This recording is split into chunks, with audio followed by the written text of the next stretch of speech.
Okay, good morning. So thanks for the introduction, also for the invitation for this summer camp. It's a very pleasure to have this nice dinner last night. Also, it's good to see that actually you managed to get up and come to listen to this lecture after drink. So for this lecture, I divided into two parts. So first is like the basics of language models. So we have a good presentation yesterday from Paul. But here I will present in a different way since we are mostly from engineering fields, right?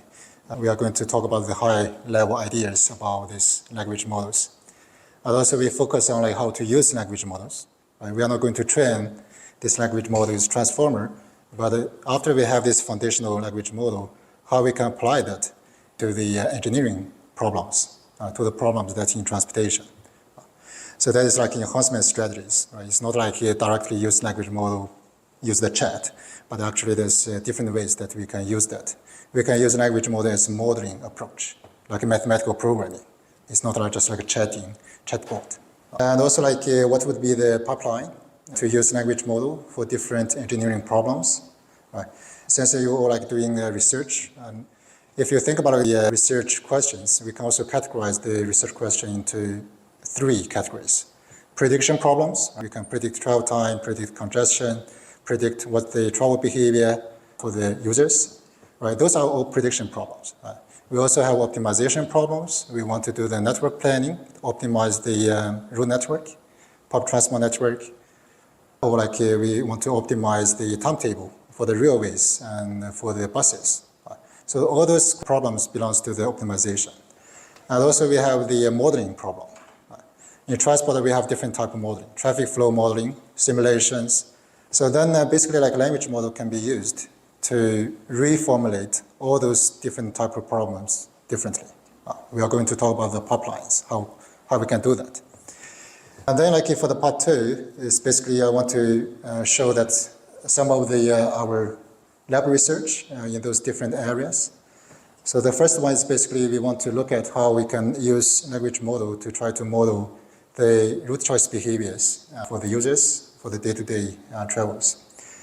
So the second research is about how to use the language models to try to predict the individual mobility. So this individual mobility prediction is basically given the travel histories of the person, we want to predict when the next trip happens and where it will happen. Right? And compared to the demand prediction is more aggregated of this individual prediction. So this one is more advanced or more challenging as well, because we want to focus on each individual to predict their next trip information. And then we'll move to this foundational model for individual mobility prediction, because we move from the second work to the third work, because we know the foundational model is basically a word or the goal when we develop a model. We want the model to be generalizable to different cities, right? Different contexts, and also under different interventions. So can we develop really a foundational prediction model that we can also generalize to any situations? The fourth research is about the agent vision. Yesterday you hear about this multimodal models, right? Multimodal AI.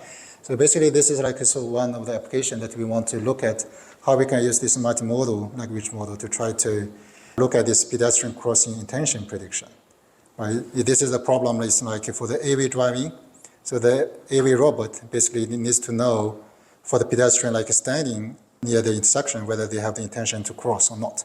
Right? Because the AV robot needs to know that so that they can pre-plan the driving and also the driving path as well. The last one is basically the evolved signals. So this use language model as the agent. It's more like an agentic language model to try to discover new knowledge. Here, we use the agentic language model to try to discover the traffic signal control algorithms. So we will come back in the second part. You will see the definition of those problems and also some high-level ideas. So before they begin, I would like to just check quickly for all of you. Have you used one of these GPT services for the last week? Who has used that or who hasn't used that for the last week? I would guess like most people will use GPT now for our daily research and also life as well. But the second question is that like, have you like used this language model to try to help with the coding or help with your research or data analysis? Anyone use the language model for your research instead of just like chatting to ask questions? Yeah, not many? Yeah.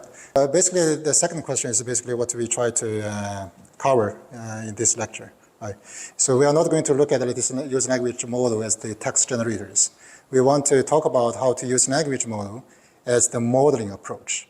So first, like we can look at some of the background. So in 2022, when this GPT first launched, actually like most people will treat this GPT as the chatbot. It's basically now we can use AI, we can have this conversational chat with this AI, and then it can also like to answer questions in a reasonable way, and also draft some text and writing as well. But then like it was very quickly actually, it's not only about this text generator, it's actually can also being multimodal. It can generate videos based on the text description. It can also generate audios and also pictures. And then like we also see like, we know like actually the GPT training or the pre-training actually takes lots of energy, the power energy and also the cost, right, the money cost. So this is like, we also see this big development of this open source from DeepSeek. Like they have this new approach to train this language model in a much economic efficient ways. So basically the cost compared to the ChatGPT, it can be 20 to 50 times cheaper. Right? This also is very good actually for the researchers because as research institute or universities, I don't think like we can afford the resources like the big giant IT companies like Google to afford like to pre-train these large language models. But we can also use these open source models somehow like to give us the flexibility to for the research purpose. And then like I don't know if anyone know about this AlphaEvolve. Anyone know AlphaEvolve? It's the Google released last year. It's basically this is AlphaEvolve is more like the agentic language model they use to do the scientific discovery. Right. It's basically like if you have optimization problem, you want to solve the optimization, we need to design the solution algorithm. But now this AlphaEvolve actually can basically generate this solution algorithm for any optimization that you have. So in transport, like as mentioned, we have many optimization problem. So for example, the traffic assignment, and the resource allocation problem, right, and infrastructure planning problem, all those problems are optimization. And then like how we can find the efficient solution algorithm that we can get the global optimal solution. So AlphaEvolve is more like a framework, modeling framework that we can apply to generic optimization problems. And if you look at this picture, it's basically this is the AI performance over different years. Different lines basically represent different tasks.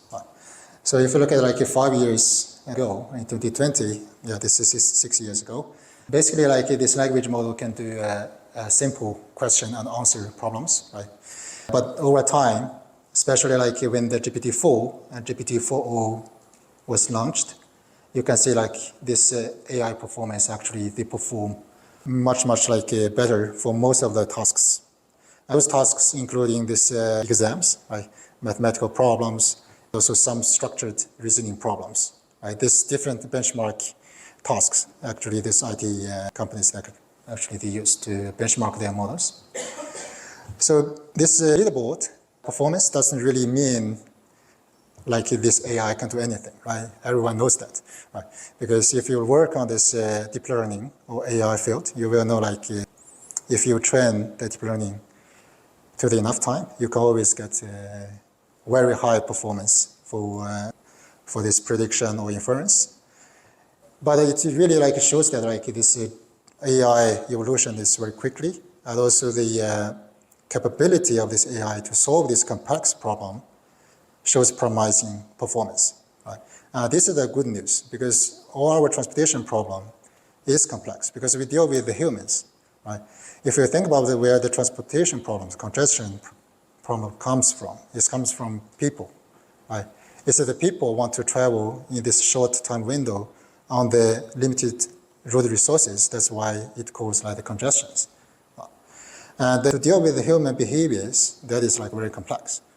So we need like this AI to have this complex capability to be able to solve that. Right? This is like one potential to show AI probably already have this capability.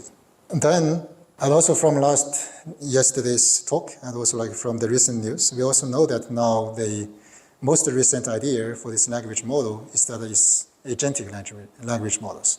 Right? It's not like use language model as the end-to-end solvers. It's basically to use each language model as one agent to perform a certain role and certain task. And then we can have like a bunch of agents to coordinate together to solve a complex task.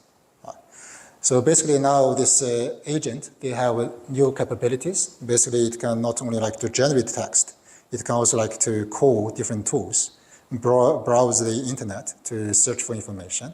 Right? That is like a basic function for this agentic AI to be able to function. And then for the following news, basically you can see how these agentic models actually can solve different problems. Right? For example, like for the second, it's basically talk about this coding agent.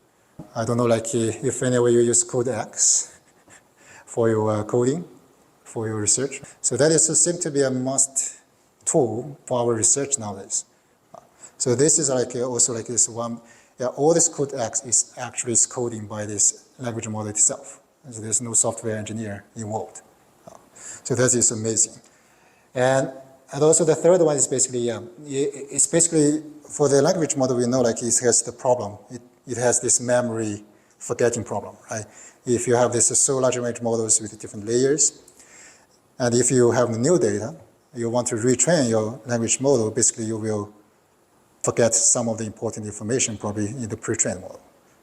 So it's basically this long horizon planning and a long-term memory is a big problem. But if you have this agentic language model, so basically you can have different agents to function, to have different memories, and also to have different capabilities. This can also be solved easily.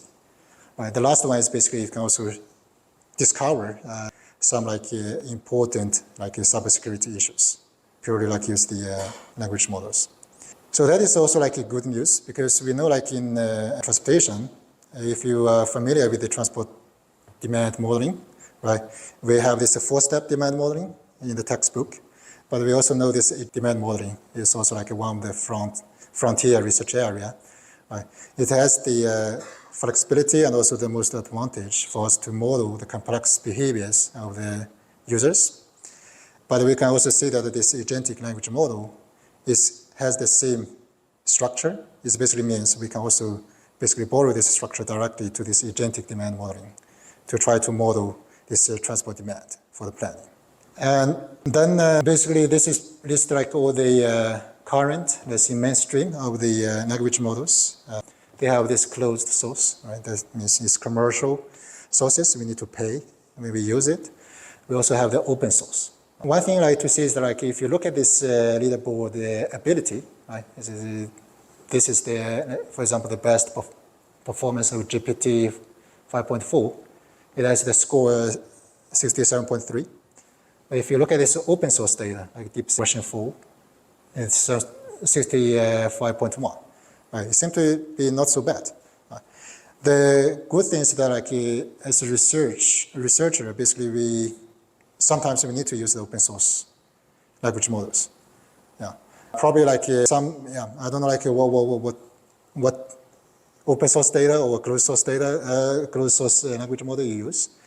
For some applications, for example, if you deal with this personal travel data, like smart card data, mobile phone data, you cannot really use the GPT API service because you cannot upload to the cloud. There's GDPR or privacy issues. It's not allowed. So for this case, you need to deploy your language model locally on your server, on your laptop. And for this case, there's only, you can also deploy these commercial ones, but I don't think we have this budget to do that. And also like the commercial companies, they don't really want to do that with the individual users. So you need to use this open source language model to try to deploy on your laptop and then do all the experiments First is like the ability for this open source data is not so bad, right? It's competitive with this commercial, the best one. Another thing like I also talking about later is that like we can fine tuning this open source data. This is simple, let's say, model to achieve much better performance actually than the commercial ones. Yeah, we also have some experiments to show this simple fine tuning using the specific data actually can be much better than this best commercial ChatGPT language model. And then like we talk about this large language models. I don't know if you are clear actually about the definition. So first, like I would like to see is that like in this AI, this artificial intelligence, they have two different categories, right? This artificial narrow intelligence, ANI on the left, and also this AGI, this artificial general intelligence. And under this AGI, basically, they are talking about foundational models. So foundational models has the definition that this model is trained using different sources of the information, but the main thing is that like it should be generalizable to any tasks. So language model is just like one way to achieve this foundational model goals. Right? So it's basically like you use the natural language to represent all the knowledge, and then you use this pre-trained model to try to model different tasks. It can be coding, translation, optimization, prediction. It can be any task, downstream task, it can be applied to. It doesn't really pertain to only language translation task. But there's also like other ways you can achieve a foundational model. For example, mathematical models. Right? If you think about like models, basically we need to have a model language. So we all like learn maths. This mathematical symbolic system is also like one way that we can represent the knowledge, represent the physical world. So language model is just another way to represent. It's also a symbolic system. Right? Use the language to describe what you see around you and also like what our world looks like. Right? It's the same thing. They are all symbolic system. The only thing is that why language model actually has so much powerful performance is because we have lots of materials for it to be trained. Right? So for mathematics, think about how many literatures or how many equations you have compared to like the text and other things. Also another thing I would like to mention is for my interpretation of this artificial intelligence, this is not like an end-to-end solution tool. It's not like computer vision. You just like, you have this off-the-shelf tool and then you apply to your task. If you want to do the classification of the vehicles on the road, you have the YOLO software that you can use directly. This is the one way that you can use AI. But AI, to me, this is also like a modeling approach. It's like a mathematical modeling, like the physics modeling, chemical modeling. It's just a modeling system, right? Because if you think about the AI, you have the input, you have the output. Either you do the classification task, you do the regression task, but you have the input factors. What this AI do is that like we have this layered structure to represent this complex process between. It's a mapping function. And then you think about the mathematical programming problem, right? You use the mathematical equations to represent your objective, you represent your constraints for your problem, right? And then what you try to know is that, like, okay, I have those input. My input is basically the description of the words, description of the constraints. I want to get a solution. It's also kind of like you have the input and output. You have this mapping. Mapping is more like a mathematical solution algorithm that the mathematicians actually developed. So AI is simple because it doesn't care about any solution process in between. It's just layered, fully connected neurons. So basically AI is a mapping approach. It's also a modeling approach. It's not like a tool. It's a modeling approach. So then it will help you to understand the following slides. And then get back to this large language models. We have this large. This large means like we have this model has billions of parameters, large. But also it means like we trained using the massive data set. The most important is that like it can be generalized to any tasks, any downstream tasks. Language model is trained using the text in language, but it can be applied to video, audio, and coding, other things. I don't want to spend too much time on this language model architecture, but basically, you know that most of this language model is trained using this transformer structure. So transformer is very simple. It's basically encoder and decoder. Encoder to try to embed the input, the raw space, to a lower dimension space. And decoder is basically to decode to the raw input that we have for the problem. And then let's see, the magic idea between this transformer, why like in most of the language model use transformer, is because the self-attention mechanism. So for the self-attention, it's also very simple. Like forget about this different like encoder, decoder, only encoder, decoder. If you look at the example, like for the training process, basically for the self-attention is that like suppose we have this sentence, she didn't have lunch.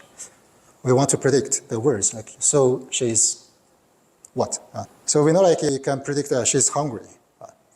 And for the self-attention, it's basically in order to like predict the word hungry, we need to know like what are the previous contact or the previous words is important for me to predict this word hungry. So for this example, actually to predict this, we need to know that the she is not important, right?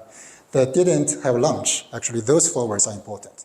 So basically this training process is try to assign different weights or different attention scores to different words before the word you want to predict. And then you can have this next token prediction. And then one interesting thing you consider is over different years. We have like different transformer structures. It can be simply encoder-based or encoder-decoder-based or like decoder-based. In the very beginning, you consider like it's more like encoder-based or different models has been proposed.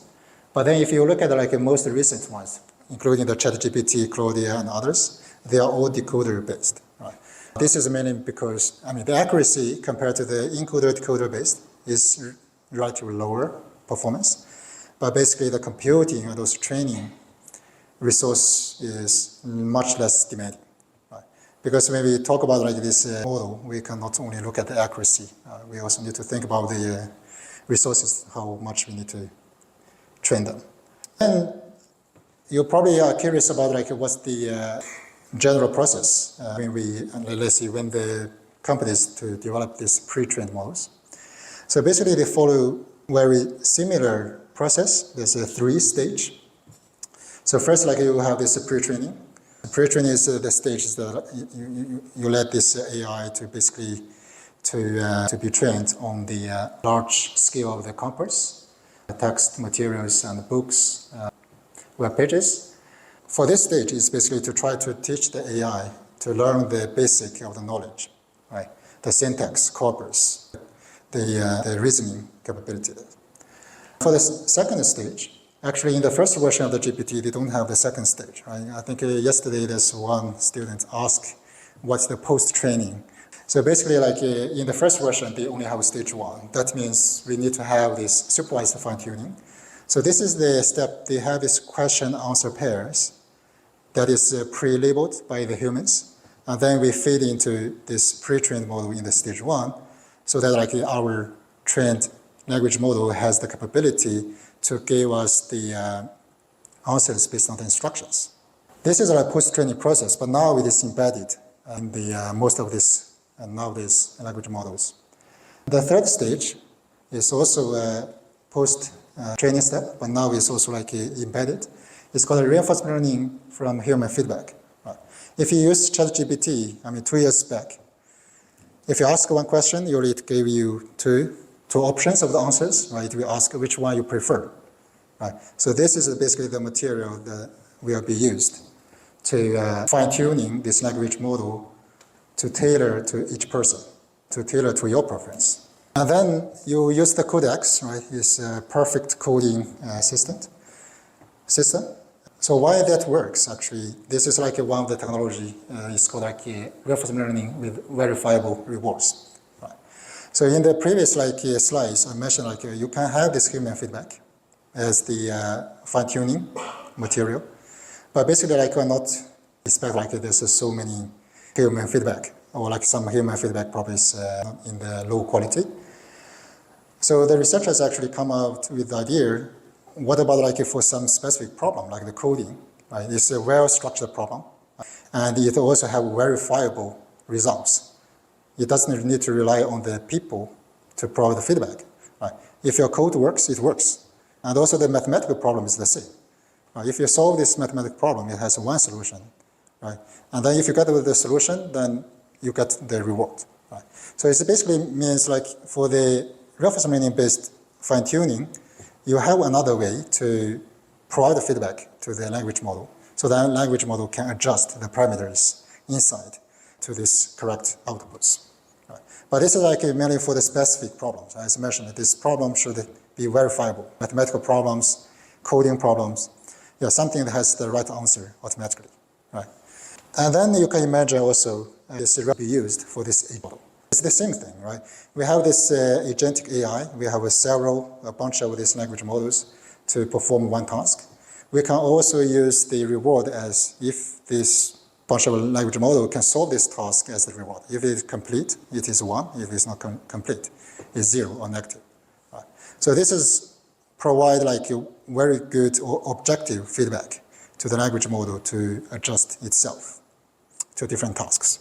But basically, like you can see, like for the fine-tuning, this reinforcement learning is basically still the framework, and this is the most useful framework to do that. So since like we are engineers, and most of us are engineers, I don't think, do we have some computer scientists here? Then the question that actually we are in the group that we are thinking about is like, we are not going to train this theoretical language model, right? We are going to use it. But when we use it, what would be the enhancement strategies? How we can use this language model, pre-trained language model, much smarter to solve the transportation problem on the hand. So this is like our goal here. So here I categorize this use of the language model into 2 categories. Either you can use the language model as it is. Because this is general purpose language model, we can expect that this language model can generalize to any tasks. You can do the image processing, you can do numerical data prediction, time series prediction. This is one way that we can use, right? We don't change any parameters in the pre-trained language model. But still, like we can do it better because this prompt engineering, everyone knows about this. We can write better prompt. What is the better prompt? Right? So better prompt is not really about the language that you write, right? It's better. It's more like the prompt needs to have a structure. For different tasks, what are the contact information you should provide? Also, what's the instruction you should provide? If you look at different prompt template, I mean, if you read some papers, you read the template of the prompt. For different problems, they have different writings of the words. But if you look at the structure, all the writings is basically one part is pertain to this contact. You need to provide context to the problem. It's more like if I give you a task to solve, I need to explain to you what this task is, why I want to do this. Right? This contact information is one important part of this prompt template. And also you need to provide instruction. So you need to give some kind of like examples or instruction steps. Right? For example, if you organize this conference, and then you receive this task. Right? But basically the supervisor or the professor will give you some instructions. Right? First, like check the previous year's conference to see what are the program they have. Right? And also like to look at what's the keynote speakers they invited, right? And then like you have another step, okay, then we need to have a meeting to discuss what you have collected all the information, right? And then you have different meetings to different planning, right? So you need to give this instruction or the chain of thought in the prompt template. At least like these 2, contact information, also the instruction, can make this prompt to be efficient. Right? You can also have additional information, but these 2 basic ones. And then we also have this retrieval augmented generation. It's a RAG. RAG is not like the terminology for language model. It's actually used for database. If you use Google, if you want to search for something, but sometimes you don't really know like what's the word you want to use to search. Right? If you want to search for professor, probably you just remember the last name of the professor. You only remember, he's from which country. And then you just type that into Google. Basically, Google has this RAG mechanism. It's basically it can retrieve relevant information based on the let's say, partial information that you input to really like to return let's say, the professor name that you really want to get. So the same thing, like we want to use the RAG in language model because as mentioned in the prompt, this contact information is very important. But I cannot really expect that everyone can write this contact in an accurate way.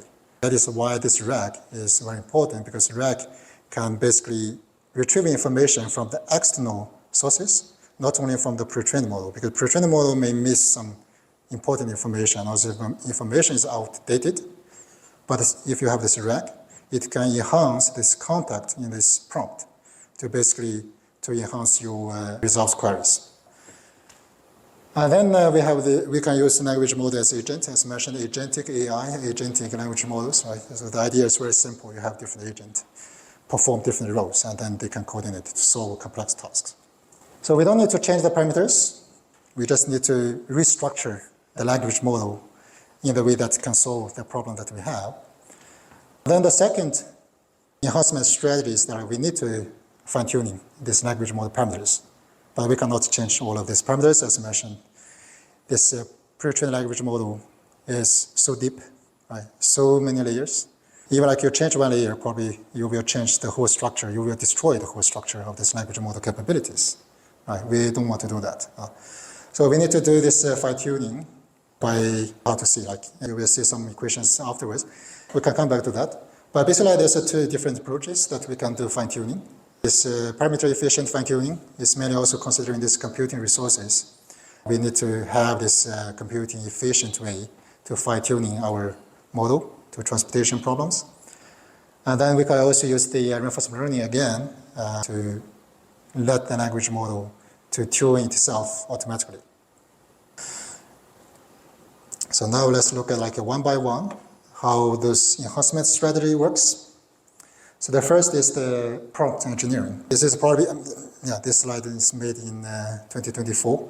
We also have a book chapter on this. Some of the knowledge probably is also outdated, but it's also good, like you know, some of the old technologies when we start this work actually, what we used. So for the prompt engineering, when the language model just came out, it's very useful. If you read the papers, most of the papers talking about how to design the prompt. There's two popular prompt engineering strategy. One is in-context learning. In-context learning is very simple. It's that like if you have a task, you describe it, and then you provide some examples. Right? You have this problem, you provide some example how to solve this problem, and then feed it to GPT, and then you can ask new questions, and it will give you much better answers. Right? This is context learning. Chain of thought, I have mentioned this briefly, is basically, you can simply to see, for example, this one.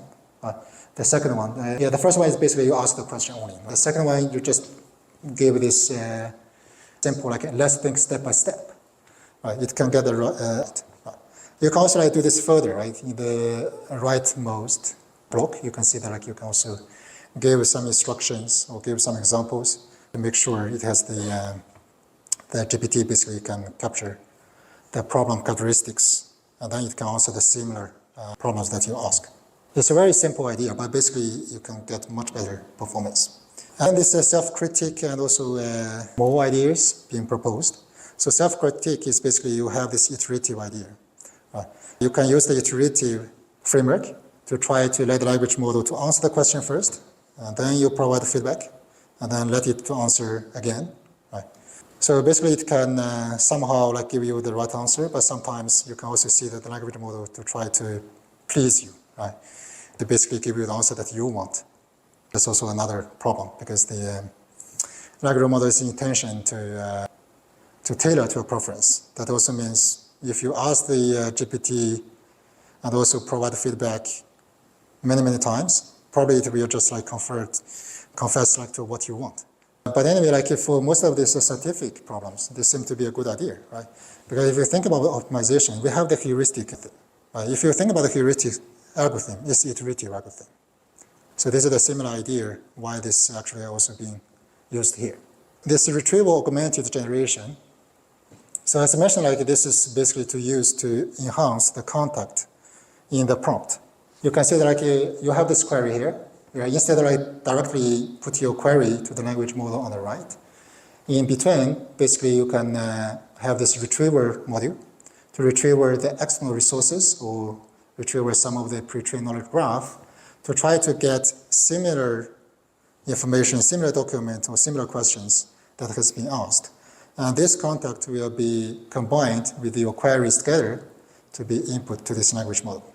So here basically shows like the difference and also evolution of different enhancement strategies. I think prompt engineering, we don't need to explain. For the RAG, is basically you can see this is step one, vector search. Vector search is more like you have the queries, it's translated to some embedded vectors, and then you can also use the similarity measures to match the external sources. What are the similar information or the complete information actually you want to ask, and this will be input into the language model to get the answers. For the agentic language model, you can see that this language model will have the capability, you need to plan the task first. It's basically what's the step you want to solve this task. And for each step, you can have different actions. You can call different tools to solve that. And then you can put them together. There's also feedback loop, right? This is like very important because like for one iteration solution, it may not be good. We need to have an evaluation function, or like we can use human in the loop decision, right? We can use the human to provide the feedback, and then basically it can replan again and generate actions. So on the right, you can see like this control, right? So this control means like, since this language model agent, this framework is more automatic than prompt engineering, because prompt engineering, we need human to write lots of text. But with the high level of the automation, that also means we need to have more control from humans about the safety and also the risk and also the, let's say, equity and also the ethical issues for these AI solutions. So that means we are not only like to have, for example, basically the best answer that we want to achieve, but also we want to make sure the process, how this answer was retrieved, will not violate any regulations, right? Especially this privacy and also ethical issues. I think I don't need to explain this slide. It's basically to show what the agentic system looks like, right? And the left figure basically shows the basic functionality for a single agent, right? And you can see like we have this single agent that is driven by these language models. It needs to be able to call different tools. You need to have memories. This memory system is very important to make this agentic system to work, this memory system. And also you need to have some planning functions, right? So basically those are the basic, let's say, modules if you want to work on this agentic AI. And then you can also extend this single agent to the multi-agent problem. It's more like each agent has those type of modules. And then you need to design these communication channels between different agents to try to coordinate, to plan, and also to solve the problem together. So as I mentioned, like for transportation, like when we work on this AI, we always not only think about the accuracy, this control of let's say the safety actions and also the ethical actions is always the equally important goal that we need to achieve. So that comes to this harness engineering. And also yesterday some students also asked about this. My interpretation for this is that like for the harness engineering, there's not much difference with the multimodal agentic AI. But the main thing is that it has a new element is to including these control layers. As I mentioned, like this control layer is very important. It's basically like in the process of this agentic AI, what contact this AI should know, right? Because for some, if you work on this medical agentic AI, some personal information, personal like medical records, you cannot really access if you don't get the consent from the patient, right? So this is one thing, is you cannot really just assume the AI can do freely everything it wants to achieve the performance. Right? So basically, those are the different steps. Actually, we need to have some control layers. Right? So that there is harnessing these words is important here.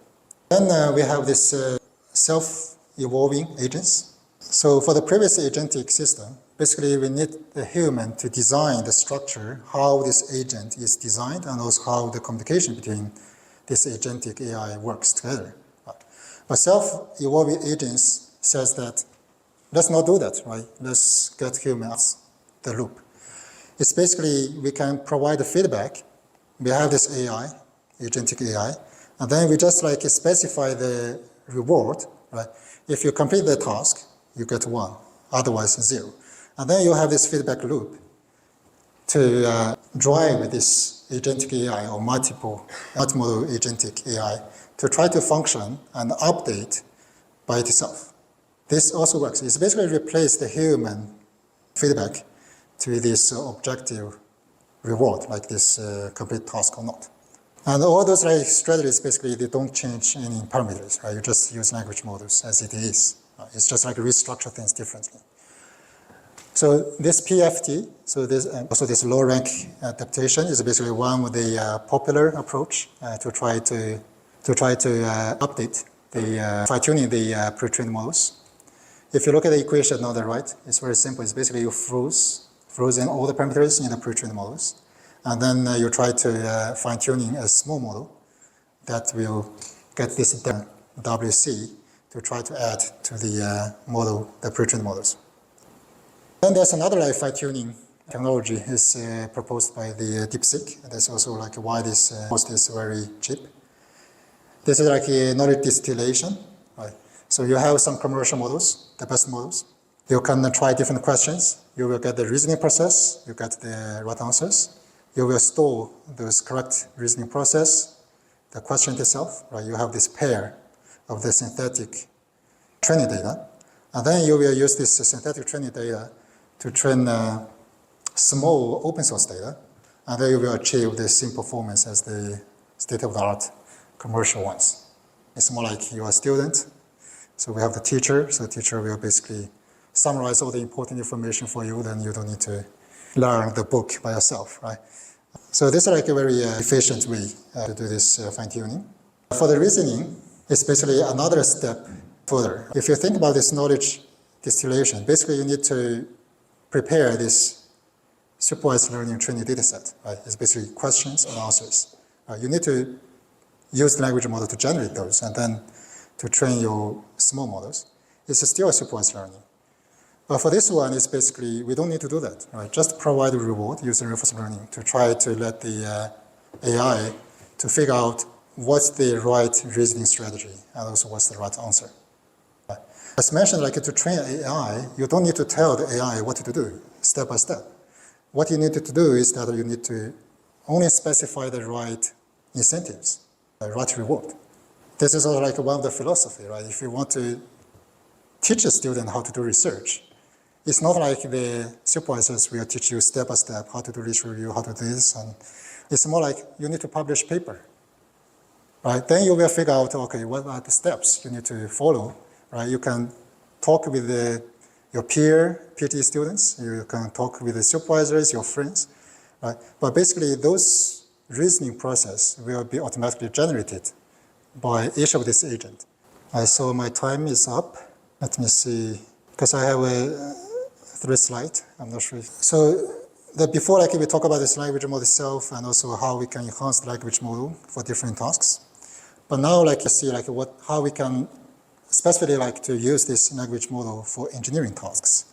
So in the very beginning, I mentioned like for the engineering problem, we can simply categorize into 3 categories: prediction problems, optimization problem, and simulation tasks.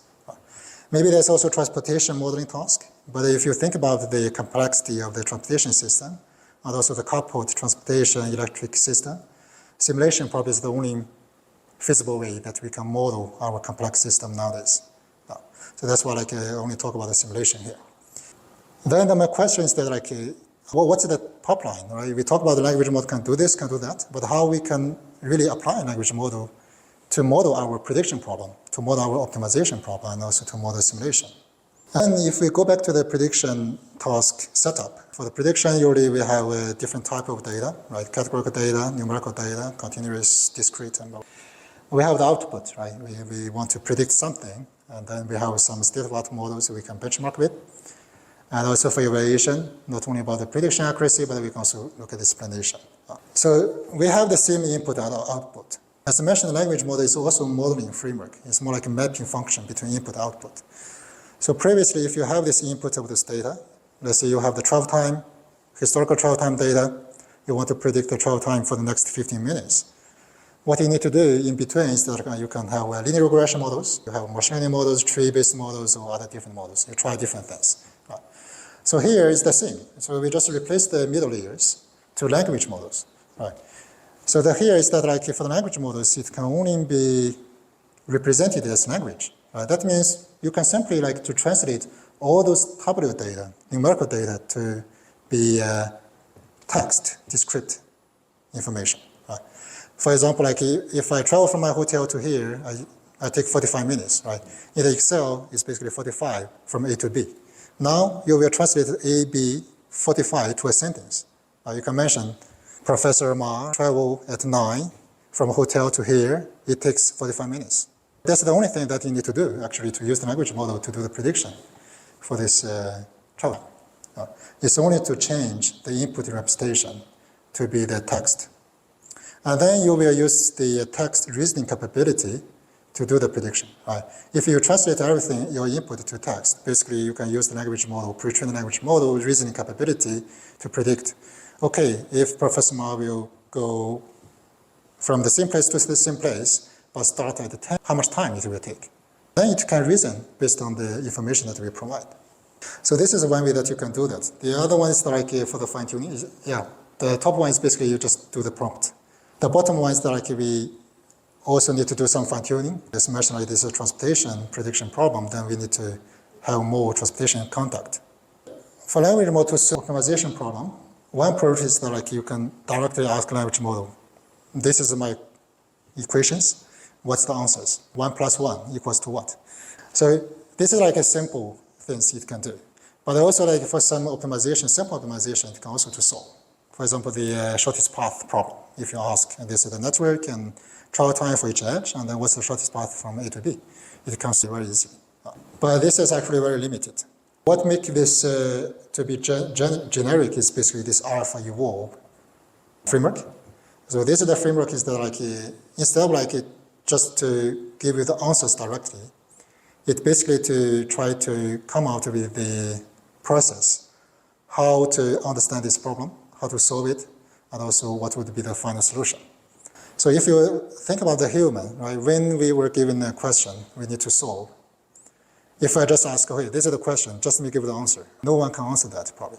We probably need a paper, need a pencil. We need to work out, okay, this is the condition, this is the number, this is the problem. Then I need to do this first, do this first. And then I will get a solution. So this is the idea for the alpha evolve. So basically this is to try to find the new algorithm to solve the problem. For the simulation task, this is like also very straightforward. You have this agent, you can have different profiles for this person. You have different functionalities. This person can use tools, can plan the trips, also have the memory. Right? So basically it can make this decision on behalf of the person, based on the profile that this person has. I will come back to this later. So I think I will stop here. This is basically like what we talked about.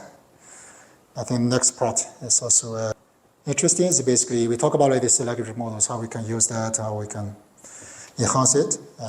But basically for the specific transport products, how we can really use that and whether it works. So we can talk about that in the second part.